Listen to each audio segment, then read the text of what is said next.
Hello students, electronic के lecture में आ जाइए। देखिए, पिछले लेक्चर में हम लोगों ने क्या पढ़ा था? बैंड थ्योरी के बारे में पढ़ा था, यानी बैंड स्ट्रक्चर्स देखे थे, एन टाइप, पी टाइप और इंसुलेटर्स के और कंडक्टर के, और इनके बारे में जानकारी ली थी। अब देखिए अगला टॉपिक जो आपका वो है, क्या है? ये भी अंडरस्टैंडिंग के लिए है, अंडरस्टैंडिंग के लिए टॉपिक है densities of charge carrier. Densities of charge carriers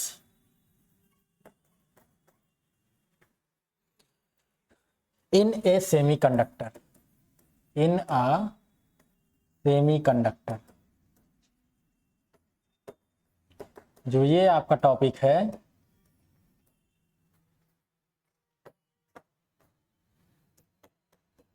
ये भी इंपॉर्टेंट टॉपिक है। देखिए, समझने के लिए है।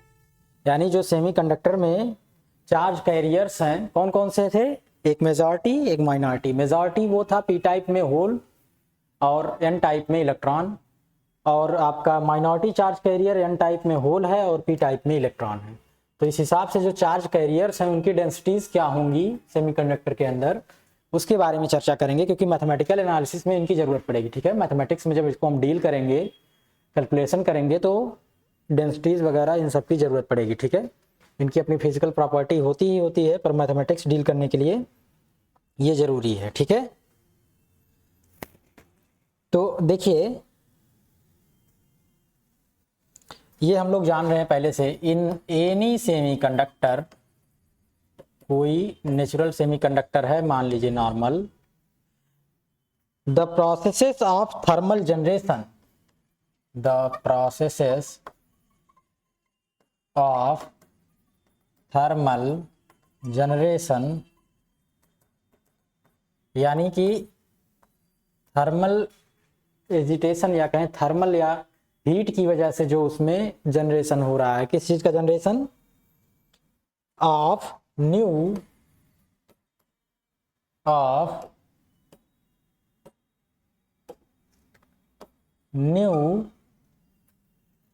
इलेक्ट्रॉन होल पेयर्स,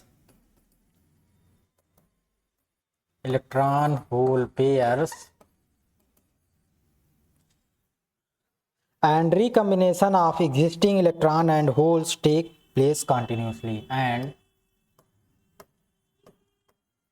रिकम्बिनेशन, एक जनरेशन हो रहा है और दूसरी तरफ रिकम्बिनेशन भी होता है। ठीक है, ऑफ द, जो पहले से मौजूद वहां पर हैं इलेक्ट्रॉन होल पेयर, उनका रिकम्बिनेशन भी होता है। Existing electron and holes,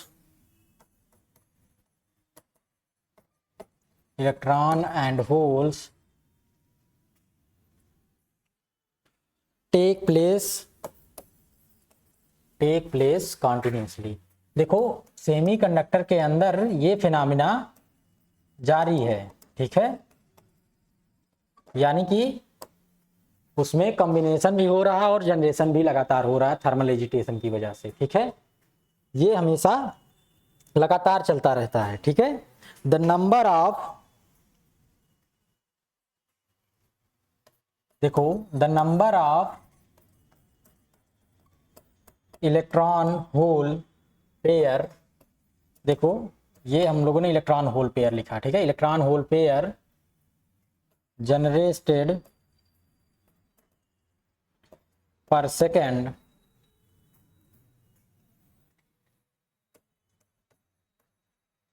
known as rate of generation. ठीक है, यानी पर सेकेंड कितने इलेक्ट्रॉन और होल पेयर क्रिएट हो रहे हैं, इसको हम लोग रेट ऑफ जनरेशन बोलेंगे। ठीक है, और इसी तरह से रेट ऑफ रिकम्बिनेशन भी होगा। ये डिपेंड किस पे करता है? It is function of temperature. देखो, ये थर्मली जनरेटेड है, तो ये टेम्परेचर का फंक्शन होगा, capital T, and energy gap between,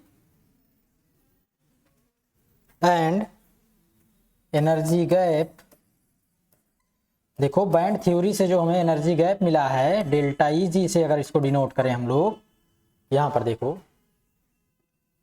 जो सेमीकंडक्टर है आपका, उसमें जो प्रोसेस होगा इंट्रिंसिक सेमीकंडक्टर की ही बात होगी, क्योंकि उसमें भी इंप्योरिटीज ऐड नहीं हुई है, जान लो। तो वैलेंस बैंड से कंडक्शन बैंड में जाने के लिए जितना गैप है उसके अकॉर्डिंग इसका फंक्शन होगा जनरेशन रेट, और किसका फंक्शन होगा कितना टेम्परेचर है, ठीक है।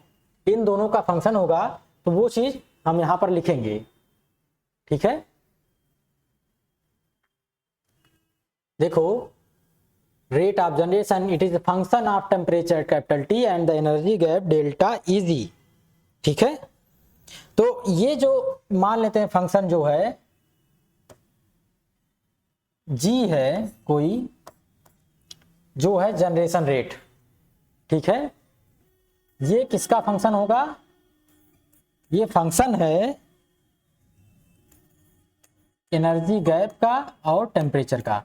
तो एनर्जी गैप जितना अधिक होगा उतना ही जनरेशन रेट कम होगा, यानी इसके इनवर्सली प्रोपोर्शनल है, और टेम्परेचर जितना अधिक होगा उतना जनरेशन अधिक होगा, इसका मतलब इसके डायरेक्टली प्रोपोर्शनल। तो इस तरह से हम लोग लिख सकते हैं, ठीक है। Where G is generation rate, ठीक है। जो आपका स्मॉल जी है वो जनरेशन रेट है, वो फंक्शन किसका है, एनर्जी का, एनर्जी गैप का और टेम्परेचर का, ठीक है। इस फॉर्मेट में उसको हमने लिख दिया। अभी कोई अप्रोप्रिएट फॉर्मेट या एल्जेब्रिक इक्वेशन नहीं मिली है, या एल्जेब्रिक पॉलिनोमियल नहीं मिला है जिसके फॉर्म में रिप्रेजेंट करें, ठीक है।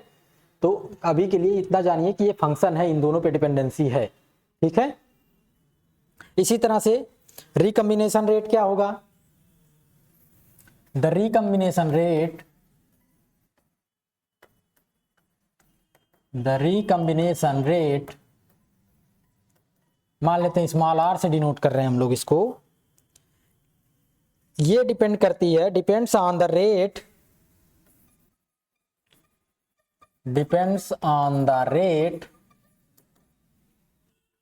Eight which electron and holes, eight which electron and holes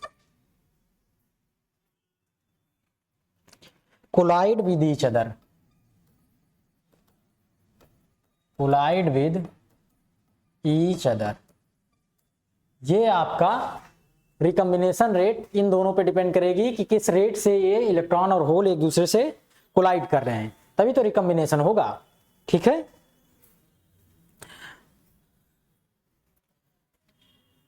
Hence it is directly proportional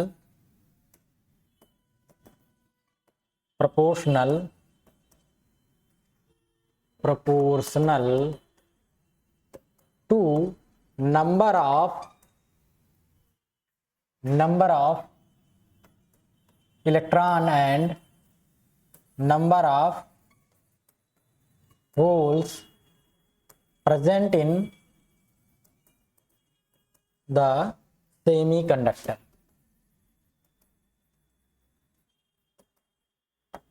ठीक है। सेमीकंडक्टर में कितने नंबर ऑफ इलेक्ट्रॉन और कितने नंबर ऑफ होल्स प्रेजेंट हैं उसके डायरेक्टली प्रोपोर्शनल में ये हो जाएगी, ठीक है। सिंपली लिखें R is proportional to N into P, where N क्या है, नंबर ऑफ इलेक्ट्रॉन है, नंबर ऑफ फ्री इलेक्ट्रॉन कहिएगा, और पी क्या है, नंबर ऑफ होल्स, ठीक है, कितनी वैकेंसीज हैं। तो इसके डायरेक्टली प्रोपोर्शनल में होगा, ठीक है। यहां लिख सकते हैं 10 R is proportional to N into P, N क्या है और पी क्या है। आर के बारे में तो हम लोग जान ही रहे हैं, ठीक है। अब देखिए इक्विलिब्रियम कब बनेगा, कि कितने नंबर ऑफ इलेक्ट्रॉन, कितने नंबर ऑफ इलेक्ट्रॉन और होल पेयर वहां पर मौजूद है। ये तभी हो सकता है, देखो एक तरफ तो जनरेट हो रहे हैं, एक तरफ रिकम्बिनेशन भी हो रहा है, रिकम्बाइन हो रहे हैं। अब दिक्कत ये है कि आप बताएंगे कि एक टाइम पर कितने नंबर ऑफ होल पेयर उसमें बचे हुए हैं, या जो रिकम्बाइन नहीं है जनरेटेड फॉर्म में है, जो इलेक्ट्रॉन या जो होल पेयर आपके करंट को फ्लो कराएंगे उसका अमाउंट कैसे आप बताएंगे। उसके लिए क्या होना चाहिए, एक इक्विलिब्रियम कंडीशन होनी चाहिए, तभी तो हम कह सकते हैं कि लगभग इतने amount of hole pair generate हुए होंगे। इक्विलिब्रियम कंडीशन क्या है? इक्विलिब्रियम इज रीच्ड, एक जनरेट कर रहा है, एक रिकम्बाइन कर रहा है। तो जब ये दोनों बराबर हो जाएंगे, when rate of generation is just equal to rate of generation is just equal to rate of, देखो, combination.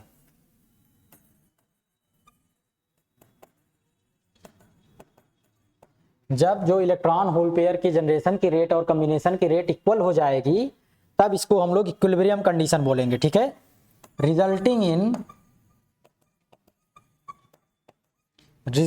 In constant carrier densities, constant career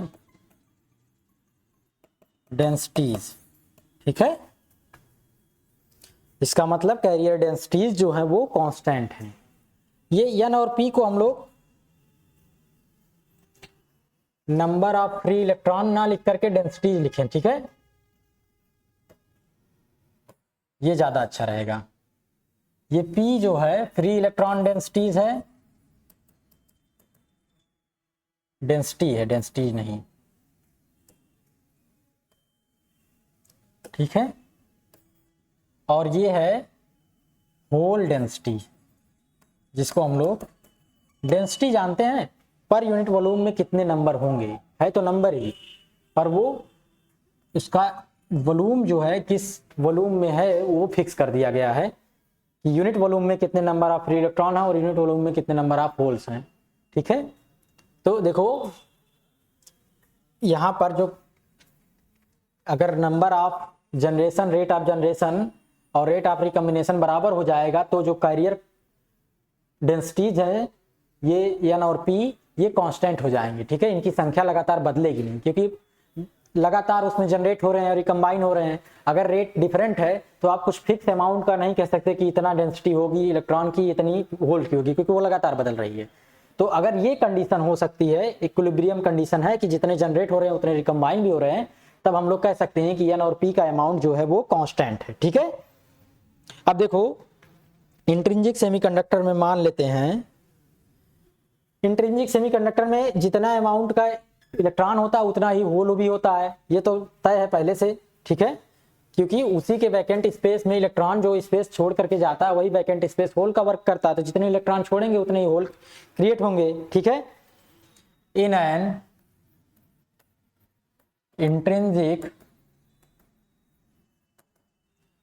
intrinsic semiconductor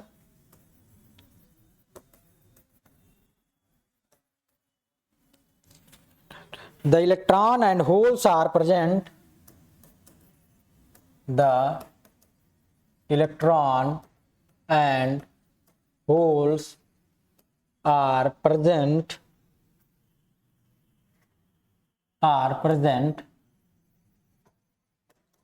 in equal numbers। ठीक है, इलेक्ट्रॉन और होल जो है वो equal number में present रहेंगे। ठीक है, so that Ni is equal to Pi, where I is subscript for, ये सबस्क्रिप्ट लगाया गया इंट्रिंसिक के लिए, सबस्क्रिप्ट फॉर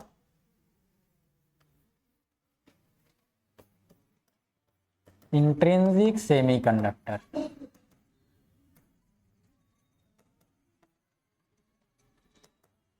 ये सबस्क्रिप्ट आई लगाया गया नीचे, उसको हम लोग इंट्रिंसिक सेमीकंडक्टर के लिए लगा रहे हैं। ठीक है, ये बराबर होगा। ठीक है, और द प्रोडक्ट, इनका जो प्रोडक्ट होगा N I into P I, इसको हम लोग एन आई और पी आई बराबर है तो एन आई स्क्वायर लिख सकते हैं। ठीक है, लिख देते हैं। ये किसके डिपेंड करेगा? ये डिपेंड करेगा एनर्जी गैप पर। ठीक है, क्यों एनर्जी गैप पर डिपेंड करेगा? क्योंकि इक्विलिब्रियम कंडीशन में रेट ऑफ जनरेशन जो है आर जो है और रेट ऑफ क्रिएशन दोनों बराबर हो जाएंगी। तो आर देखो एन इंटू पी के बराबर है और यहाँ पर rate of generation function of energy है, तो ये दोनों बराबर हो गए। तो एन आई स्क्वायर जो होगा depends on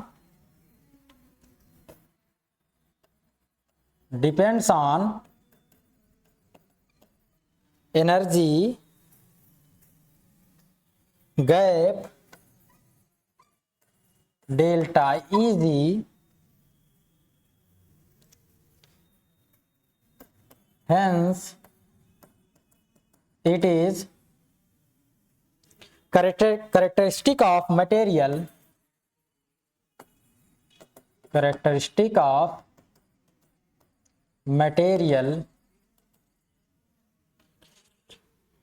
and increases exponentially with temperature and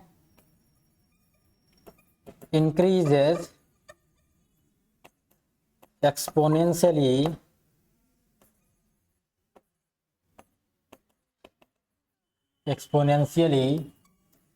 with temperature. ये एक्सपेरिमेंटल रिजल्ट है, ध्यान दीजिएगा। एक्सपेरिमेंट के थ्रू वेरीफाई किया गया कि जो एन आई स्क्वायर है वो डेल्टा Eg पर डिपेंड करेगा, और ये तो कैरेक्टरिस्टिक ऑफ मटेरियल हो गई, ठीक है।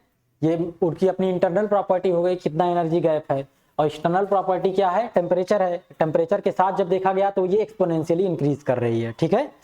तो ये आपका एक्सपेरिमेंटल रिजल्ट बताया जा रहा है, ठीक है। टिपिकल वैल्यूज भी है पर उसकी चर्चा नहीं करेंगे। अब आ जाते हैं एन टाइप और पी टाइप में किस टाइप की कैरियर डेंसिटीज होंगी। ये तो इंट्रिंसिक के लिए हो गया। अब एन टाइप में आ जाइए। In an N type semiconductor in an n-type semiconductor, in addition to the thermally generated, देखो इसमें थर्मली जनरेटेड तो इसमें भी रहेंगे, लेकिन जो इम्प्योरिटी होगी उसकी वजह से इलेक्ट्रॉन का नंबर इंक्रीज हो जाएगा, ठीक है। Thermally generated electron hole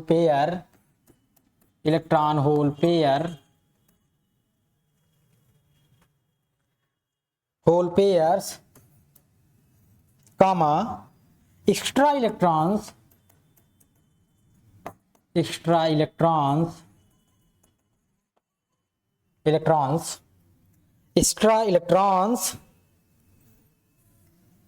are injected into the material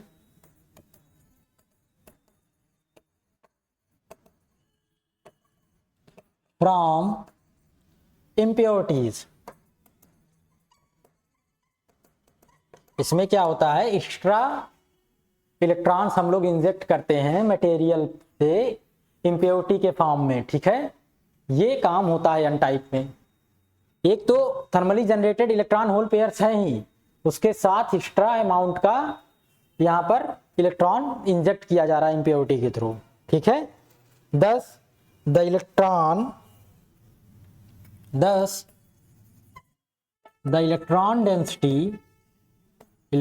density will increased, ठीक है।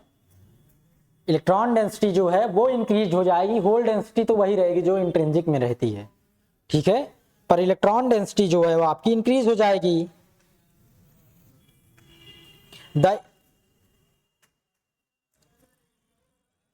दिस इलेक्ट्रॉन डेंसिटी इंक्रीज होने की वजह से देखो क्या होगा, this enhances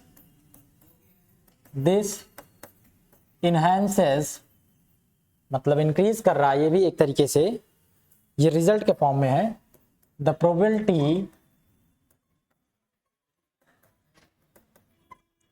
this enhances the probability of a hole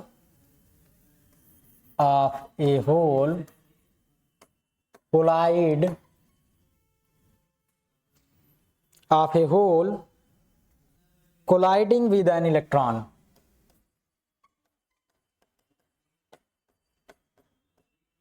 देखो जब इलेक्ट्रॉन का अमाउंट बढ़ जाएगा तो ये संभावना जो प्रोबेबिलिटी है वो भी तो बढ़ जाएगी होल्स के उसके साथ कोलाइड करने की। अभी तो बराबर थे तो कुछ प्रोबेबिलिटी रही होगी कोलाइड करने की, लेकिन जब इलेक्ट्रॉन का अमाउंट बढ़ने लगा एकाएक ज्यादा हो गया तो होल के रिकम्बाइन होने की प्रोबेबिलिटी अधिक हो जाएगी। ठीक है, इस वजह से क्या होगा,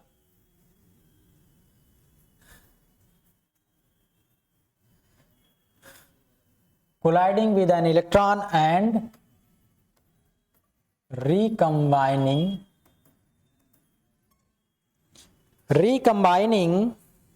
with it, कोलाइड करे और उसके साथ रिकम्बाइन हो जाए, इसकी संभावना बढ़ गई। Thus the recombination rate increases, thus the recombination rate increases, जो रिकम्बिनेशन रेट है वो आपका इंक्रीज कर जाएगा, so that hole density goes, so that hole density goes below the intrinsic level,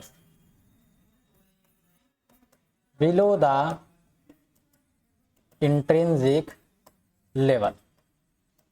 ठीक है, होल की डेंसिटी जो है इंट्रिंसिक लेवल की डेंसिटी से नीचे हो जाएगी। ये तो ऐसा होगा ना, क्योंकि होल्स के रिकम्बाइन होने की संभावना बढ़ जाएगी तो होल डेंसिटी घट जाएगी अब।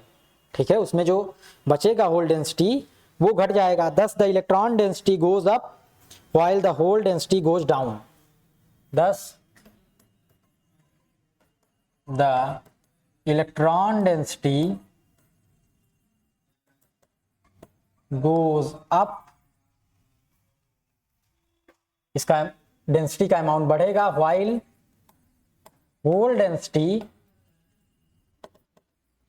गोज डाउन, इसका अमाउंट घटना शुरू हो जाएगा होल डेंसिटी का। ठीक है, अब इलेक्ट्रॉन डेंसिटी बढ़ने लगेगी यहां पर एन टाइप में और होल डेंसिटी लगातार घटती चली जाएगी। ठीक है,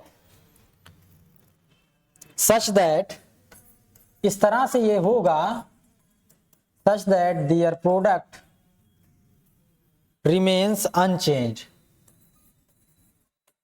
ये इस तरह से हो रहा है कि इनका प्रोडक्ट जो है वो अनचेंज है, जो प्रोडक्ट इंट्रिंसिक लेवल में आया हुआ है रिमेन्स अनचेंज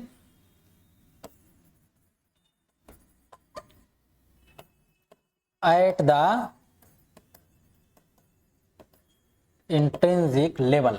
ये सब कुछ एक्सपेरिमेंटल रिजल्ट्स हैं। ठीक है, ध्यान दीजिएगा, ये किसी थियरी से नहीं वेरीफाई हो रहे हैं, ये एक्सपेरिमेंट के थ्रू देखा गया उससे है। ठीक है, तो यहाँ पर एन एन और पी एन जो है वो किसके बराबर होगा, एन आई स्क्वायर के। एन एन और एन पी एन क्या है वो जान लीजिए, where N N is electron density for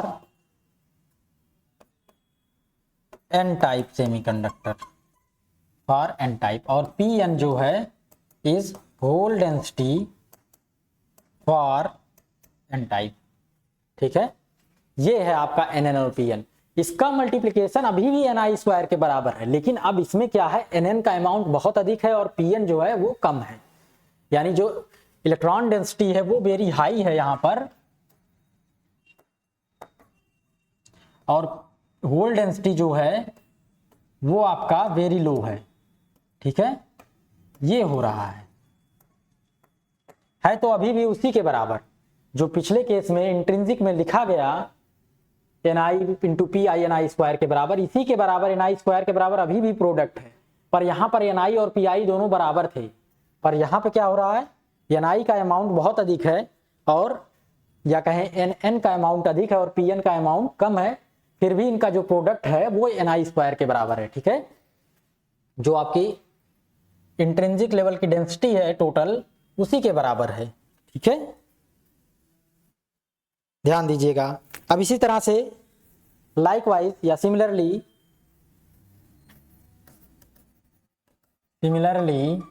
in P type semiconductor में देखिए, similarly in P type semiconductor extra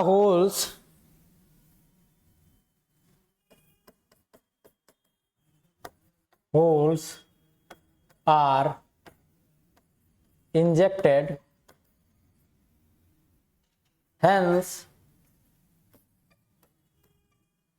जो आपका होल्स का अमाउंट है वो क्या होगा, वो इंक्रीज कर जाएगा, PP इंक्रीजेस टू NP, ठीक है, where P is for P type, ठीक है, और है ये नंबर ऑफ होल्स और ये नंबर ऑफ इलेक्ट्रॉन्स हैं P टाइप में, ठीक है, इसका अमाउंट बढ़ जाएगा, ठीक है।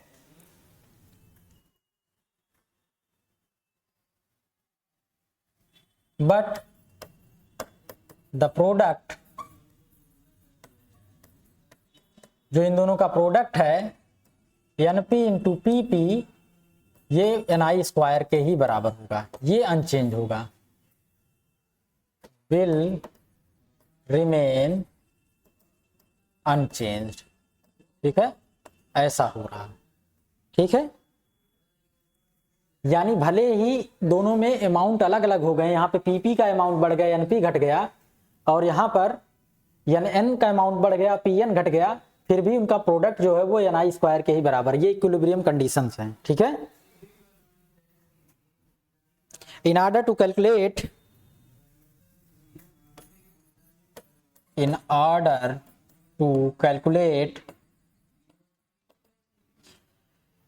the carrier densities, अगर हमें इसका अमाउंट पूछे कितना होगा, ये कैसे कैलकुलेट करेंगे। Carrier densities we need to consider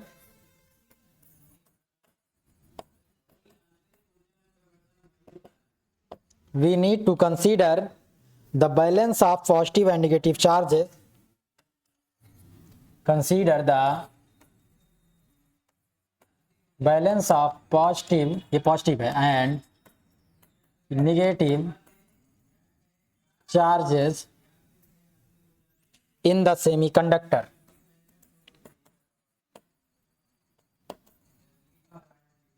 semiconductor के अंदर हम मानेंगे कि निगेटिव और पॉजिटिव चार्ज आपस में बैलेंस अमाउंट में है, ठीक है।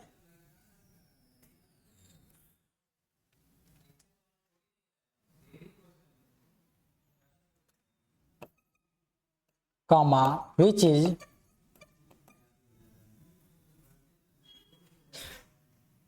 As a whole electrically neutral, ठीक है, जो पूरी तरह से इलेक्ट्रिकली न्यूट्रल है। जब किसी भी सेमीकंडक्टर या किसी भी मटेरियल में पॉजिटिव और नेगेटिव चार्जेस का अमाउंट बराबर होगा तो इलेक्ट्रिकली उसको न्यूट्रल ही माना जाएगा ना, तो वो कहा जा रहा है, ठीक है। The positive charge is provided by the free holes, the positive charge is provided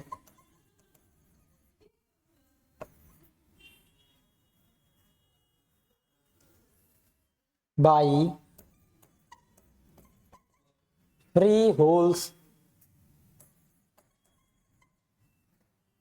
The positive charge is provided by free holes, ये बात हम जान रहे हैं, and donor atoms,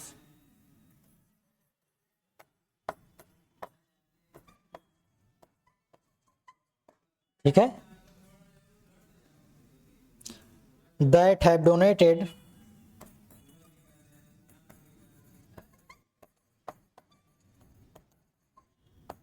one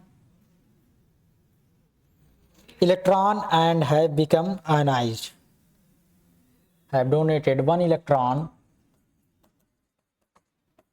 and become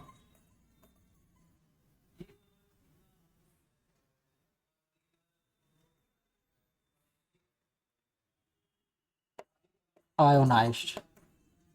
देखो जो डोनर एटम्स हैं वो क्या करते हैं, एक इलेक्ट्रॉन का अमाउंट निकाल देते हैं अपने अंदर से, तो पॉजिटिव चार्ज उसमें क्रिएट हो जाता है। तो जो टोटल पॉजिटिव चार्ज है वो होल्स के थ्रू और जो डोनर एटम्स हैं उनके थ्रू होता है। ध्यान दीजिएगा, donor atom free electron generate कर रहे हैं, ठीक है, इसके अमाउंट से हम लोग नंबर ऑफ फ्री इलेक्ट्रॉन को इनहेंस करते हैं। लेकिन जब चार्ज की बात करेंगे, चार्ज के केस में चलेंगे, तो पॉजिटिव चार्ज इन्हीं डोनर एटम्स और होल्स के कॉम्बिनेशन के बराबर में होगा, ठीक है, ऐसा हो रहा है।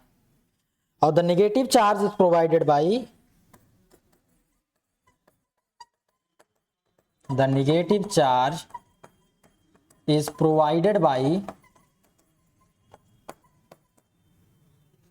थोड़ा सा उल्टा है, ध्यान से समझिएगा, है तो सीधा ही पर बात टेढ़ी है थोड़ी, क्योंकि डोनर एटम जो है वो इलेक्ट्रॉन को रिलीज कर देता है, इस वजह से उस पर पॉजिटिव चार्ज आ जाता है। आ जाइए पीछे आ जाइए, हम लोग जो समझे थे हम उसको बताएं एक बार तो आपको ज़्यादा अच्छे समझ में आए, ठीक है। यहाँ पर देखो, यहाँ पर होगा क्या, जो आपका सिंपल, ये तो एक्सेप्टर, डोनर एटम में आ जाइए, जो इलेक्ट्रॉन एंटीमनी का छूट गया वो बाहर free electron as a behave करने लगेगा, तो होगा क्या कि एंटीमनी पर एक पॉजिटिव चार्ज आ जाएगा, ठीक है। एक तो होल्स, नंबर ऑफ होल्स जो जनरेटेड थे वो, और इससे जो जितने एंटीमनीज हैं सब पे पॉजिटिव चार्ज है, ये मिल करके टोटल पॉजिटिव चार्ज बनाएंगे। इसी तरह यहाँ पर जितने बोरान है वो एक्स्ट्रा इलेक्ट्रॉन एक अपने पास लेगा तो इस पे निगेटिव चार्ज आ जाएगा, ठीक है। तो ये निगेटिव और खुद इलेक्ट्रॉन जो फ्री इलेक्ट्रॉन मूव कर रहे हैं इधर उधर वो, और इसका अमाउंट, ये आपका निगेटिव चार्ज के अमाउंट के बराबर होगा, यही बात कही जा रही है, ठीक है।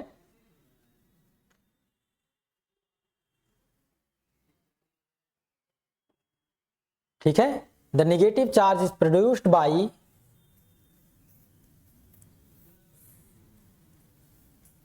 या is provided by the free electrons and the acceptor atom. Donor atom pentavalent होंगे, एक्सेप्टर एटम ट्राईवैलेंट होते हैं, ठीक है। And the acceptor atoms that have already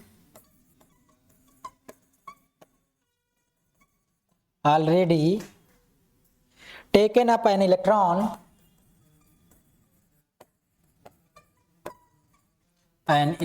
ये चीजें देखो कभी डिस्क्राइब करने के लिए नहीं पूछता, पर हम लिख लिख के डिस्क्राइब कर रहे हैं आराम आराम से समझने के लिए ही बस, ठीक है। एक एक बात समझिएगा, समझने वाली बातें हैं ये, लिखने के लिए आप अपने हिसाब से कुछ लिख सकते हैं अगर पूछे, बहुत रेयर ही कभी पूछेगा, पर समझिए जरूर इसको, ठीक है। From the host crystal, host उसे कहते हैं जिसके पास जाते हैं, ये सब लोग एक क्रिस्टल में इंजेक्ट किए गए हैं एक्सेप्टर एटम्स, तो वहां से वो इलेक्ट्रॉन ले लेता है, ठीक है, तो नेगेटिव हो जाता है। तो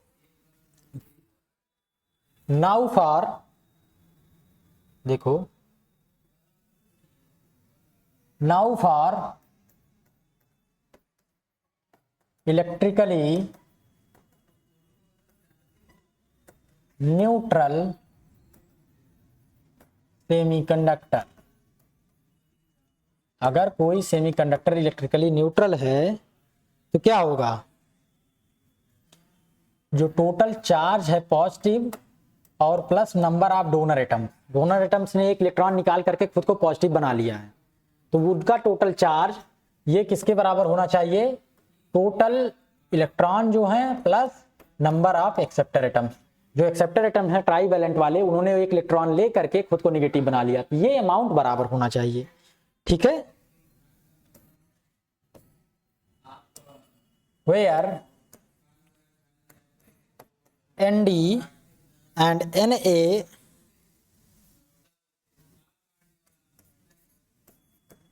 are donor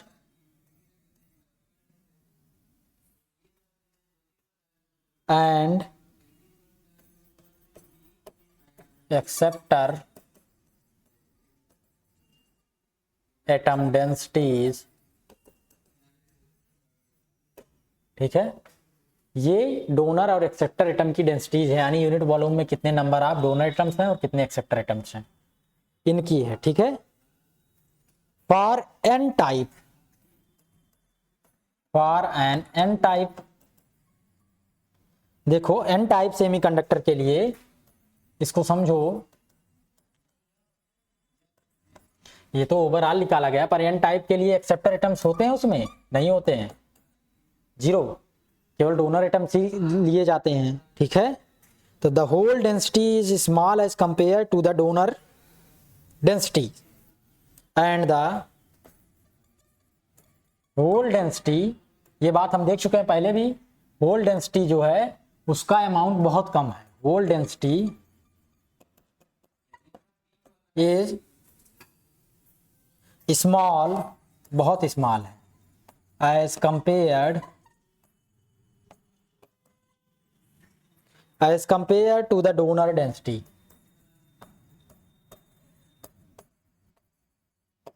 जो डोनर डेंसिटी है आपकी ND, इसके अमाउंट में बहुत कम होती होल डेंसिटी, ठीक है। Hence the electron density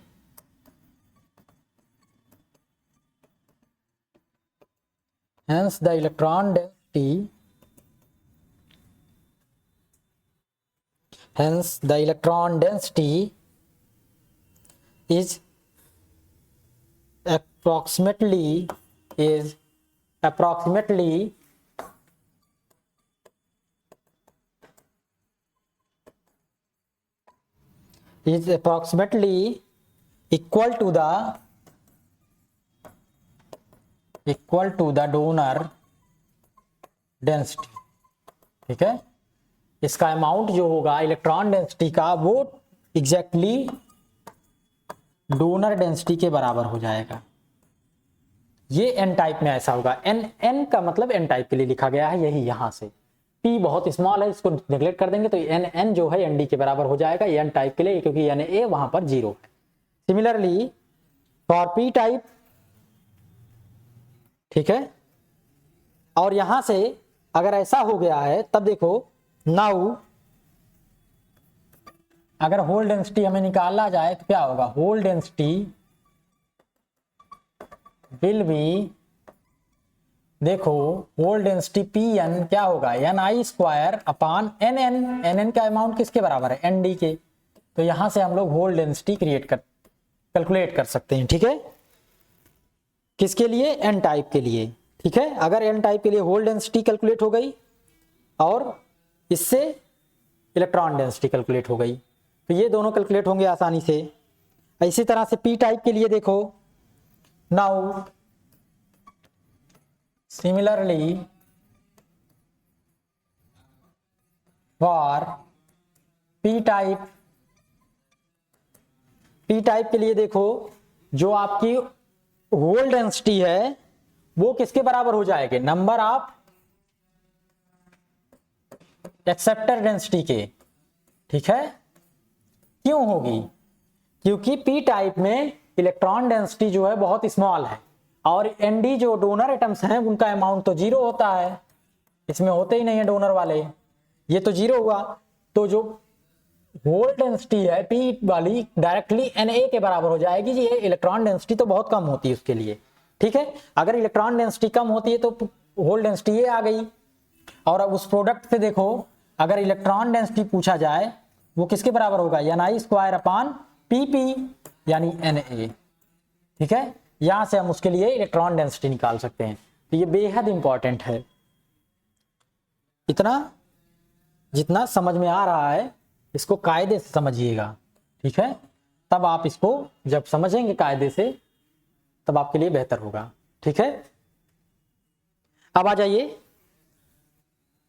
external field में क्या इफेक्ट पड़ता है अगर कोई एक्सटर्नल फील्ड लगाएं। अभी तो ये सब बैलेंसिंग कंडीशन पढ़ी गई है, जब कोई फील्ड नहीं अप्लाई किए, कोई इलेक्ट्रिक फील्ड अप्लाई नहीं किए, यानी उसके सेमीकंडक्टर के एंड या टर्मिनल्स पर कोई वोल्टेज अप्लाई नहीं हुआ है। अब अगर हम लोग कोई वोल्टेज अप्लाई करें तब क्या बिहेवियर दिखेगा, अब चर्चा करते हैं। ये सारे अमाउंट इक्विलिब्रियम कंडीशन के लिए लिखे गए हैं, ध्यान दीजिएगा, इक्विलिब्रियम कंडीशन के लिए ही फॉलो होते हैं और उसी से पूछा भी जाता है।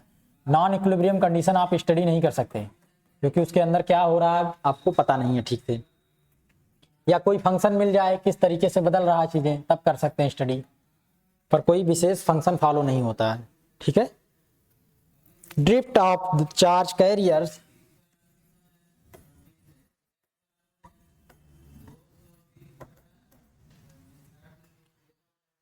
Drift of charge carriers in external field. ठीक है, यानी एक्सटर्नल फील्ड्स में चार्ज कैरियर किस तरीके से मूव करते हैं या ड्रिफ्टिंग उनकी कैसे होती है। ठीक है। In a semiconductor is placed in an external electric field in, या कहें if a semiconductor is placed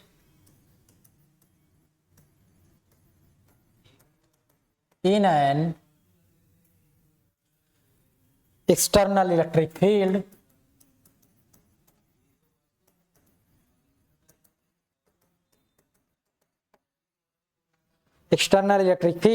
its charge carriers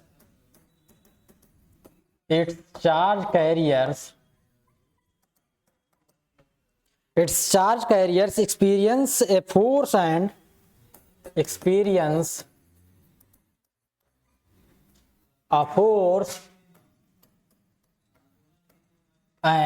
देखो किसी भी सेमीकंडक्टर को इलेक्ट्रिक फील्ड में आप लोग प्लेस करेंगे तो उसके चार्ज कैरियर्स इलेक्ट्रॉन और होल है उस पर फोर्स एक्ट करेगा and move in the direction of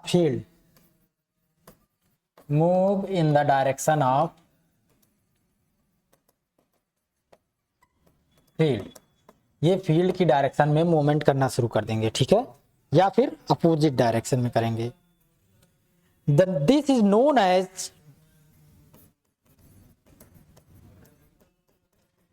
known as drift, इसी को हम लोग ड्रिफ्ट बोलेंगे। and it results in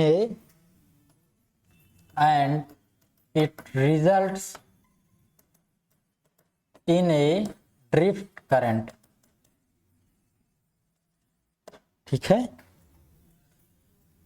through the semiconductor, जो सेमीकंडक्टर है आपका उसमें जो जनरेट होते हैं इलेक्ट्रॉन और होल पेयर वो रैंडम मोशन करते हैं, इस वजह से ओवरऑल उसके थ्रू जनरेटेड जो फील्ड आपका करंट है वो जीरो होता है। ठीक है, पर जब उसमें फील्ड लगाते हैं तो उनकी डायरेक्शन अलाइनमेंट हो जाती है एक सिंगल डायरेक्शन में, फील्ड की डायरेक्शन में या अपोजिट डायरेक्शन में।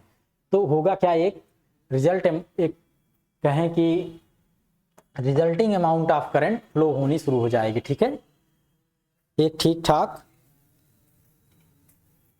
अमाउंट की करंट उसमें दिखेगी, ऐसा होगा। जब फील्ड नहीं लगाते हैं तो वो रैंडम मोशन करते हैं, इस वजह से जो करंट जनरेट होती है वो ओवरऑल जीरो हो जाती है, या वो सिंपली कहीं इलेक्ट्रिकली न्यूट्रल दिखते हैं। ठीक है, पर जब उसमें फील्ड लगाते हैं तो सब एक ही डायरेक्शन में हो जाएंगे, या अपोजिट या तो ऐसे फील्ड की डायरेक्शन में या फील्ड के अपोजिट डायरेक्शन में। ठीक है, तो होगा क्या कि इसमें एक रिजल्ट या कहें कि टोटल अमाउंट ऑफ करंट दिखेगी कुछ। ठीक है, resulting amount of current. It is often more convenient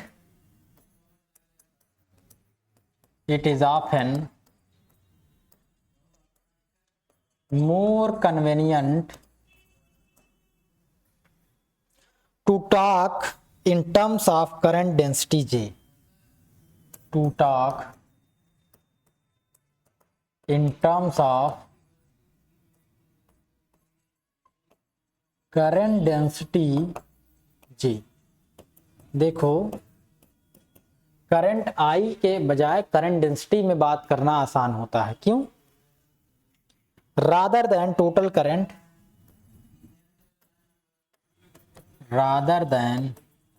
the total current capital I through a conductor.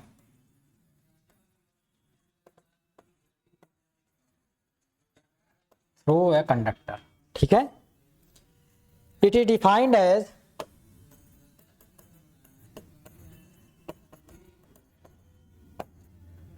it is defined as the current through the current, ये बात क्यों कही जा रही है? करंट डेंसिटी में आसानी पड़ती है, अभी मिलेगा, देखेंगे हम लोग क्यों आसानी पड़ती है करंट आई की बजाय करंट डेंसिटी में। ठीक है, ये डिफाइन कैसे किया गया है? It is defined as the current through a unit cross sectional area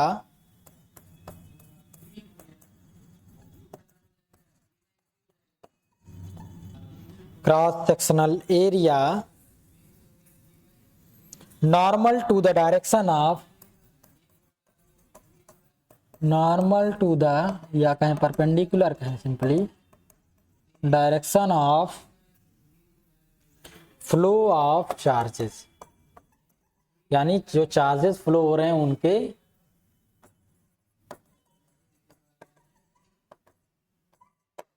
perpendicular direction में क्रॉस सेक्शनल एरिया में कितने अमाउंट ऑफ करंट फ्लो हो रही है उसी के बराबर होता है या उसी से डिफाइन किया जाता है। ठीक है, यूनिट क्रॉस सेक्शन एरिया से।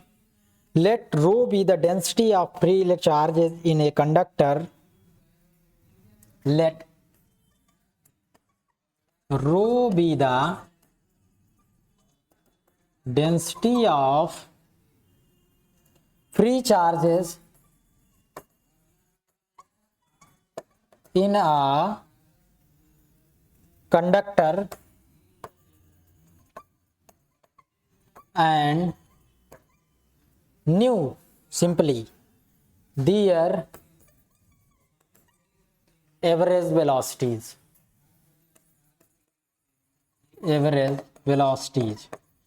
ध्यान दीजिएगा, एवरेज वेलोसिटीज टर्म यूज हो रहा है, क्यों? क्योंकि रैंडम मोशन की वजह से उनकी जो वेलोसिटी होगी एवरेज वो बहुत कम होती है। जनरली इलेक्ट्रॉन जो उसका मोशन होता है 2 × 10⁻⁷ मीटर पर सेकंड के अराउंड में होता है, लेकिन जब देखते हैं उसको टोटल एवरेज डिस्टेंस कितनी उसने ट्रेवल की एक पोजीशन से दूसरी पोजीशन तक और कितना टाइम लिया, तो पता चलता है 1 सेंटीमीटर पर सेकंड के हिसाब से चलता है। 1 सेकंड में केवल 1 ही सेंटीमीटर हो सक रहा है। ठीक है, या कहें 1 ही सेंटीमीटर ट्रेवल कर रहा है। ठीक है, तो ये चीज जो दिखती है यहां पर, इसीलिए हमें यहां पर वेलोसिटी को एवरेज वेलोसिटी लेना पड़ा कि total distance travelling by an electron या charge carrier divided by total time between them. ठीक है, रो क्या है? डेंसिटी है, यानी यूनिट वॉल्यूम में कितने नंबर ऑफ फ्री चार्जेस हैं, होल सिला इलेक्ट्रॉन दोनों लेकर के। ठीक है,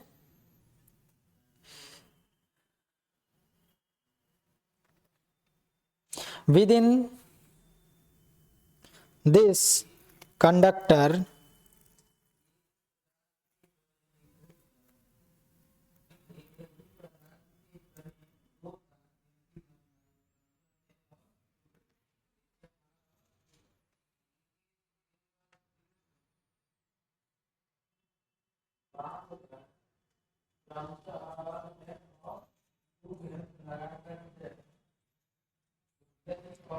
नाउ कंसीडर, अब कंडक्टर के शेप और साइज के बारे में थोड़ा कंसीडरेशन करें। Now consider the conductor, generally conductor जो है वो वायर ही होता है, सिलिंड्रिकल शेप का होता है, इसीलिए हम लोग सिलेंडर ले रहे हैं। ठीक है, now consider the conductor which have cylindrical shape, which has cylindrical shape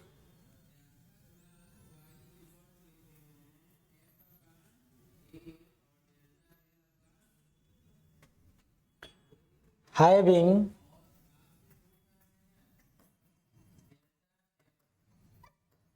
length small l and cross sectional area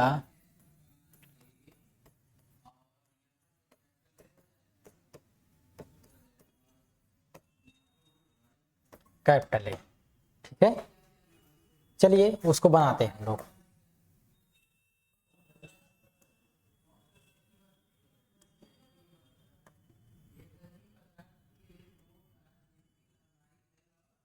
ठीक है, ये कुछ अमाउंट का आपका कंडक्टर है आपका, कुछ इस तरह से।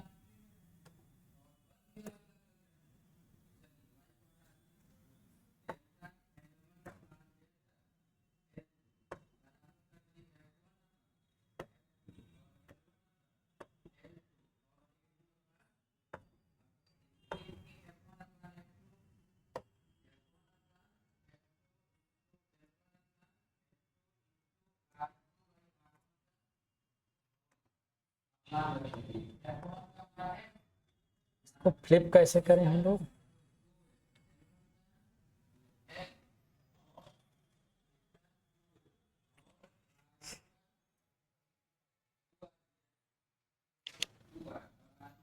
देखो रोटेट होता है कि नहीं है।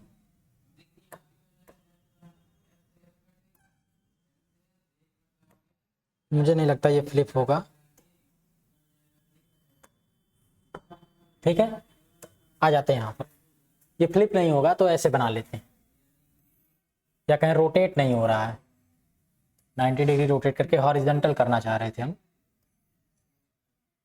तो ऐसे खुद बना लेते हैं पेन से। ठीक है, मान लेते हैं एल लेंथ का आपका कोई कंडक्टर है, ये वायर ही है जिसका क्रॉस सेक्शनल एरिया जो है वो कैपिटल ए है। क्रॉस सेक्शनल एरिया का मतलब लेंथ के परपेंडिकुलर जो कटआउट लगाया गया, लेंथ के ही डायरेक्शन में आपके इलेक्ट्रॉन्स या चार्ज कैरियर्स जो हैं वो फ्लो करेंगे, या तो इधर फील्ड की डायरेक्शन में या फिर अपोजिट डायरेक्शन में। तो जो ए है, ए कैपिटल ए है, वो आपका क्रॉस सेक्शनल एरिया ही यही होगा। ठीक है, उसके परपेंडिकुलर डायरेक्शन में। ठीक है, तो ये सब कुछ आसानी हो जाती है यहाँ पर।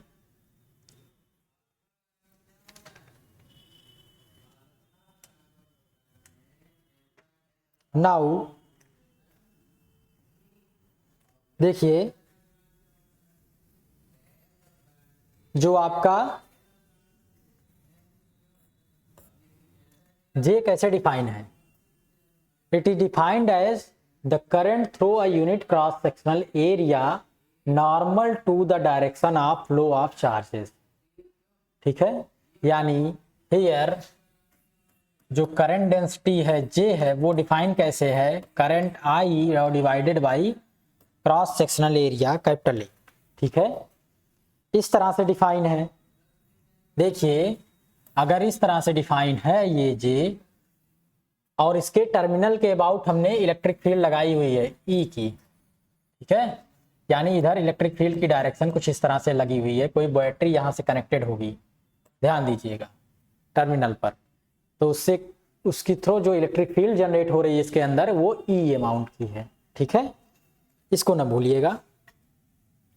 ठीक है, देखो, और करंट क्या होती है, क्रॉस सेक्शनल एरिया जो है वो कैपिटल ए है, करंट जो होगी आई वो क्या होती है, नंबर ऑफ इलेक्ट्रॉन्स या charge carriers flowing per second, यही होती है। तो अगर इसका डेंसिटी रो है, ठीक है, तो 1 सेकेंड में जो इलेक्ट्रॉन होगा वो कितनी डिस्टेंस ट्रेवल करेगा, जितनी इसकी वेलोसिटी है। अगर न्यू वेलोसिटी है, एवरेज वेलोसिटी, तो उतनी डिस्टेंस ट्रेवल करेगा। ठीक है, इलेक्ट्रॉन, ध्यान दीजिएगा। या कहें कि चार्ज कैरियर, इलेक्ट्रॉन की हम बात करें तो सिंपली चार्ज कैरियर की बात करें, 1 सेकेंड में कितनी डिस्टेंस ट्रेवल करेगा, जितनी उसकी एवरेज वेलोसिटी है। ठीक है, तो 1 सेकेंड में जो वो डिस्टेंस ट्रेवल किया, आई की अमाउंट किसके बराबर होगा, देखो, नंबर ऑफ इलेक्ट्रॉन्स, या कहें कि चार्ज कैरियर डेंसिटी कितनी है, रो है यूनिट वॉल्यूम में। ठीक है, और पर सेकेंड उसने कितना अमाउंट हुआ, v या न्यू यहां पर कहें। ठीक है, और देखो,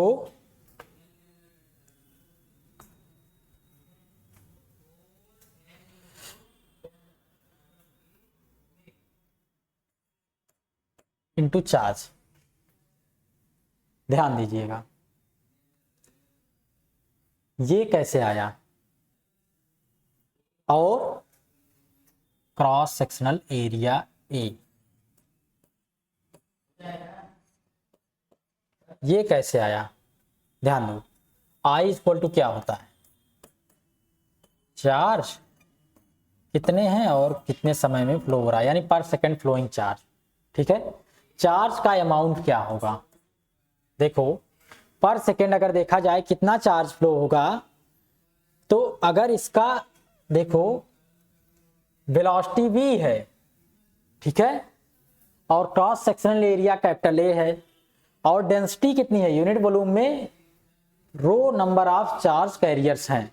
ठीक है, तो एक आप देखेंगे पर सेकेंड कितना वॉल्यूम होगा क्रिएट, पहले ये तो देखना होगा पर सेकेंड वॉल्यूम कितना क्रिएट होगा, न्यू ये तो लेंथ हो जाएगी, और कैपिटल ए जो है क्रॉस सेक्शनल एरिया है, तो length into cross sectional area करेंगे तो उतना वॉल्यूम क्रिएट होगा। अगर पर सेकेंड हम देखना चाह रहे हैं जो इलेक्ट्रॉन नंबर ऑफ इलेक्ट्रॉन है यहां से यहां तक v वेलोसिटी से इतने ट्रेवल किया है, तो लेंथ जो होगी पर सेकंड कितनी होगी, जितनी उसकी वेलोसिटी है उतनी तो लेंथ हो जाएगी। इलेक्ट्रॉन की जो वेलोसिटी है आपकी, ध्यान दीजिएगा, कोई भी पार्टिकल जितने वेलोसिटी से ट्रेवल करता है, अगर एक सेकंड में पूछें उसने कितनी डिस्टेंस ट्रेवल की, तो जितनी उसकी वेलोसिटी होगी, क्योंकि v इक्वल टू क्या होता है, डिस्प्लेसमेंट अपॉन टाइम। अगर टाइम की वैल्यू 1 हो जाए तो वेलोसिटी जो होगी वो डिस्प्लेसमेंट के बराबर होगी। ठीक है, वो डिस्प्लेसमेंट क्या है, वो लेंथ है, मान लेते हैं v वेलोसिटी से इसने इतनी लेंथ ट्रेवल की v।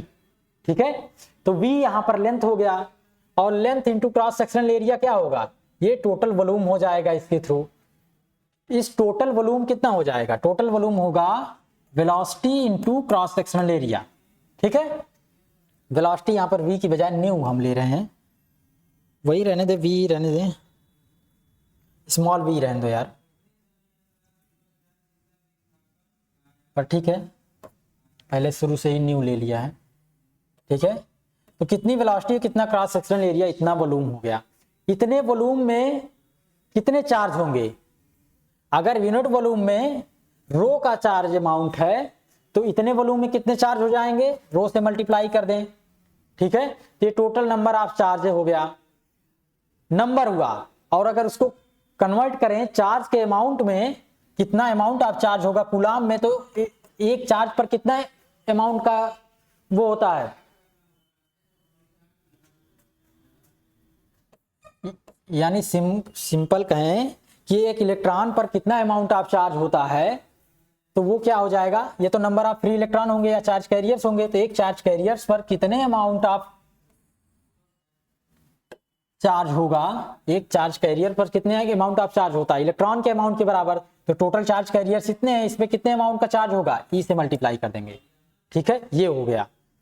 तो यहां पर सेकेंड में इतने अमाउंट ऑफ चार्ज फ्लो हो रहे हैं, यही आई के बराबर है, तो इसी तरह से इसको लिखा गया है। ठीक है, आई को इसको समझिएगा बहुत ध्यान से, जितनी उनकी एवरेज वेलोसिटी है उसको हमने क्रॉस सेक्शनल एरिया से मल्टीप्लाई किया तो टोटल वॉल्यूम आ गया।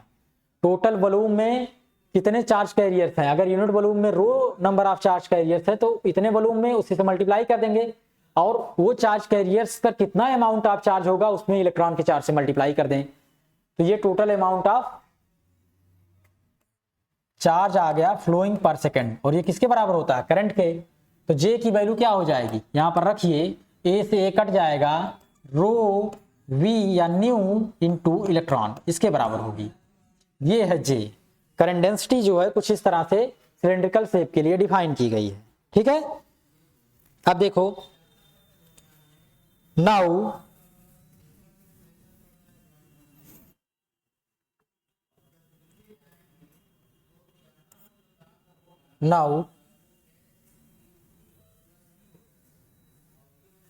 देखो इसको इक्वेशन नंबर कुछ डाल देते हैं, यहां पर कोई इक्वेशन तो हुई नहीं है, इक्वेशन नंबर 1 इसको इक्वेशन नंबर 2। ठीक है, now let us consider the drift velocities.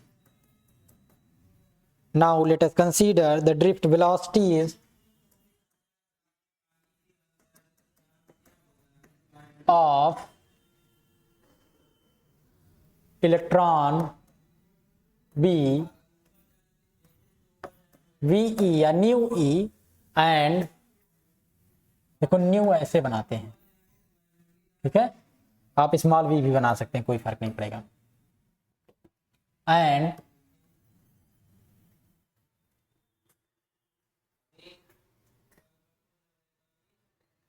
Drift velocity for hole is nu h, ठीक है। मान लेते हैं इनकी डिफरेंट डिफरेंट वेलोसिटीज हैं, and charge density for electron is small n and charge density for hole is p। इतने consideration करें now, तो देखो नाउ इलेक्ट्रॉन करंट डेंसिटी जो होगी वो किसके बराबर होगी, देखो फ्रॉम इक्वेशन 2, ये तो सिंपल चार्ज कैरियर के लिए लिखा गया था, अगर स्पेसिफिक इलेक्ट्रॉन के लिए देखा जाए तो रो किसके बराबर हो जाएगा, n के, इसको JE से अगर हम डिनोट करें तो n और वेलोसिटी किसके बराबर है, न्यू E से ड्रिफ्ट वेलोसिटी जो है आपकी v वेलोसिटी जो है वो ड्रिफ्ट वेलोसिटी या एवरेज वेलोसिटी है, इसी को ड्रिफ्ट वेलोसिटी भी बोलते हैं, ठीक है। और क्या है, अमाउंट ऑफ इलेक्ट्रॉन, ये हो गया, और होल करंट डेंसिटी क्या होगी,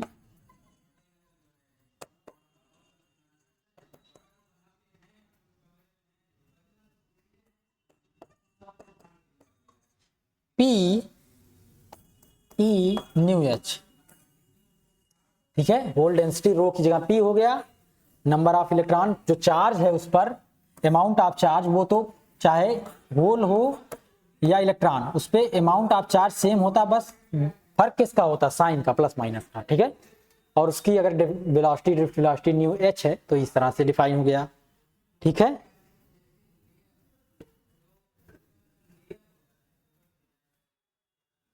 इसको इक्वेशन नंबर 3, इसको इक्वेशन नंबर 4 डाल दीजिए, ठीक है।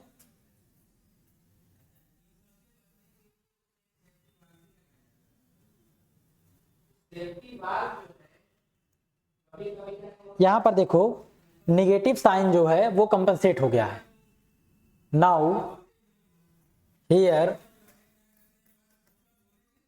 In equation 3 the negative sign of amount of charge on electron is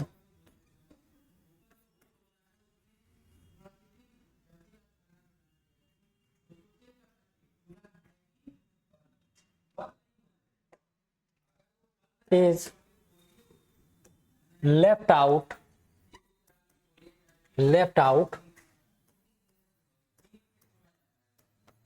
because of, देखो इसको हमने छोड़ दिया है, क्यों, the electron velocity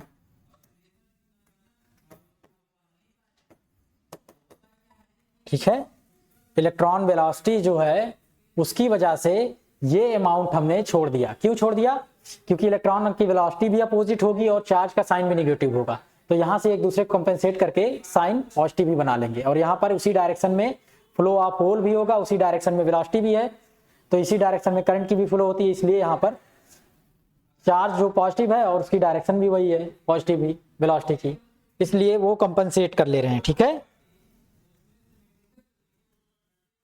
10 the net current density जो टोटल करंट डेंसिटी होगी उस सेमीकंडक्टर के अंदर,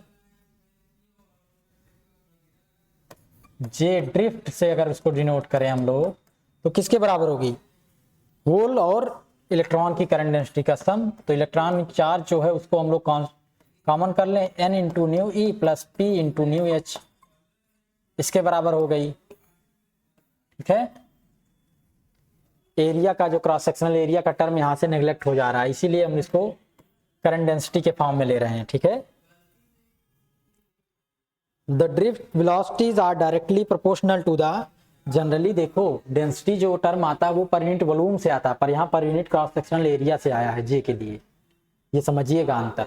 ठीक है, ज्यादातर ये देखो नंबर ऑफ इलेक्ट्रॉन और नंबर ऑफ होल्स की जो डेंसिटीज हैं वो यूनिट वॉल्यूम के रेसेंस में है, यानी number of electrons divided by volume, number of holes divided by volume. पर ये जो है नंबर ऑफ करंट या amount of current divided by cross sectional area के अमाउंट में आ रही है, इसलिए इसको करंट डेंसिटी नाम दिया गया। ठीक है, ये एरिया के सेंस में लिखी गई है करंट के रिस्पेक्ट में। ठीक है, और इसके रिस्पेक्ट में देखेंगे तो ये पर यूनिट वॉल्यूम में ही करंट डेंसिटी लिखी जा रही है। ठीक है, तो यहाँ से ये एक सेंस करंट डेंसिटी का बन के आता है, पर डिफिनीशन जो है वो amount of current divided by cross sectional area है। ठीक है, एरिया से डिवाइड करके हम लोग करंट डेंसिटी लिख रहे हैं, यही फर्क है समझने के ऊपर।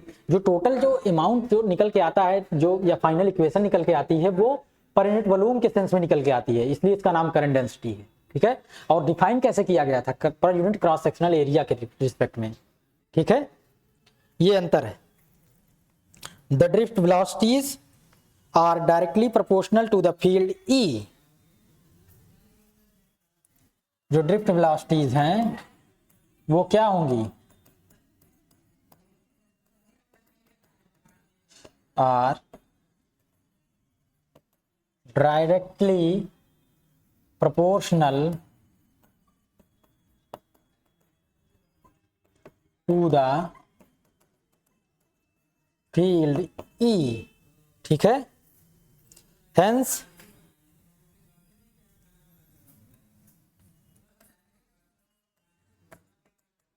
it is convenient to introduce a new parameter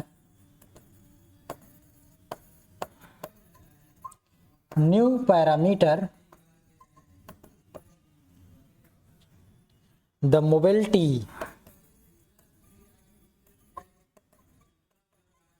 mu defined as the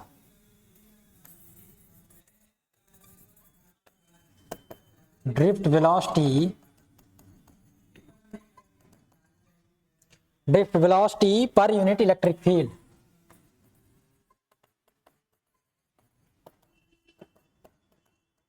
ठीक है, हमने एक नया पैरामीटर डिफाइन किया गया है म्यू। मोबिलिटी क्या होती है?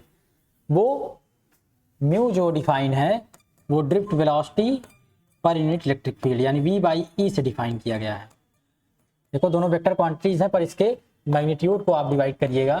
ठीक है, वेक्टर से मतलब नहीं है, डायरेक्शन वही है, इसलिए उसको छोड़ देते हैं। तो म्यू ई फॉर इलेक्ट्रॉन देखो क्या हो जाए, वी ई या न्यू ई बाई ई, और म्यू एच होल्स के लिए उसका वेलोसिटी कितना है, न्यू एच बाई ई, ऐसे डिफाइन है। ठीक है, मोबिलिटी और मोबिलिटी के सेंस में है, तो इस सेंस में अगर लिखा जाए, नाउ इक्वेशन, ये इक्वेशन नंबर डालिए इसको 3 तक 4 तक पहुंचे 5। नाउ इक्वेशन 5 बिकम, देखो ये क्या बन जाएगा, यहां से वैल्यू रख दो, न्यू ई की वैल्यू ई इंटू म्यू ई और न्यू एच की value E into mu H. तो ई आपका कॉमन है, बचेगा क्या, plus P into mu H.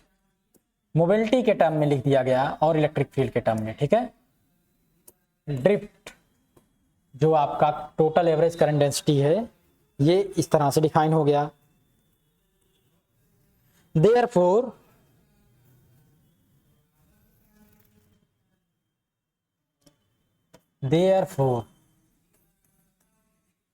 The conductivity sigma, the conductivity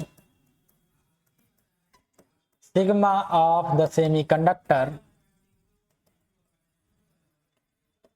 अगर सेमीकंडक्टर की हम कंडक्टिविटी देखें वो क्या होती है, J equal to sigma into E, ये होती है कंडक्टिविटी। कुछ इस तरह से डिफाइन होती है, current density divided by per unit electric field. तो यहां से देखो इक्वेशन नंबर 6 नाम दे दो इसको, 5 हुआ था 6, इक्वेशन 6 से इसका अमाउंट रखेंगे, क्या आ जाएगी conductivity sigma E into N into mu E plus P into mu H. ठीक है, इस तरह से आपकी डिफाइन हो गई कंडक्टिविटी। अगर ऐसे कंडक्टिविटी डिफाइन हो गई तो रेजिस्टिविटी क्या होती है, रेजिस्टिविटी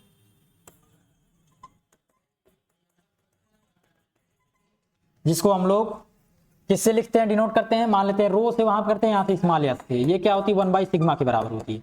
ये पूरा amount 1 by E N mu E plus P mu H के बराबर हो जाएगा। इस तरह से आपकी रेजिस्टिविटी डिफाइन हो गई। कंडक्टिविटी और रेजिस्टिविटी कुछ इस अमाउंट से डिफाइन हो गए।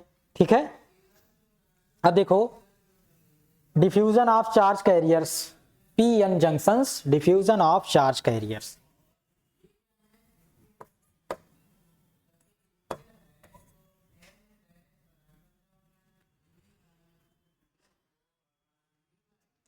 अब